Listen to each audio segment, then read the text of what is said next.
সাপে কামড়ে আমাদের কিছু ভুলে আমাদের জীবন চলে। অ্যান্টিভেনাম নেই এই গুজব সারা জায়গায় ছড়িয়ে গেছে। উপসর্গ দেখা গেছে অবিষাক্ত সাপের কামড়ে 250 শয্যাবিশিষ্ট জেনারেল হসপিটাল ঝিনাইদহে অ্যান্টিভেনাম নয়, এই গুজব আপনারা ছড়াবেন না। আমাদের স্টোরে পর্যাপ্ত অ্যান্টিভেনাম মজুদ আছে। সাপে কাটা রোগী কোনো অবস্থায় দেরি করা ঠিক হবে না, কোনো অবস্থায় উজা বা কবিরাজের কাছে যাওয়া ঠিক হবে না। এটা বৈজ্ঞানিকও না, কারণ তারা এই বিষয়ে অভিজ্ঞ না।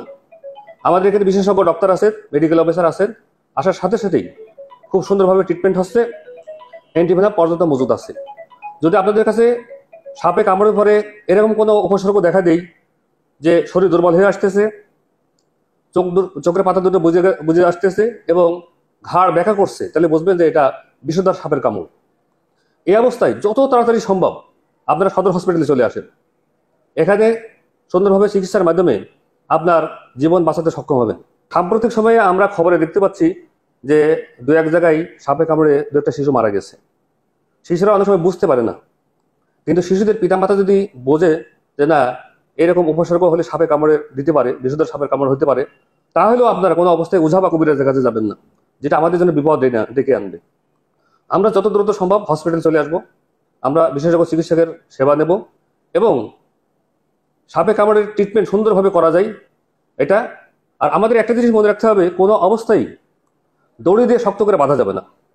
যে জিনিসগুলো একটু মোটা, যেমন গামছা বা লুঙ্গি, এই বিষয়গুলো দিয়ে খুব শক্ত করে টাইট করে না বেঁধে অল্প বেঁধে আপনারা হসপিটালে চলে আসেন, তাহলে আপনাদের জীবন বিপন্ন হবে না। এই বর্ষা মৌসুমে চারিদিকেই পানি জমে গেছে, এই সময় বিষধর সাপগুলো এরা ঘরে বসবাস করার জন্য চেষ্টা করে।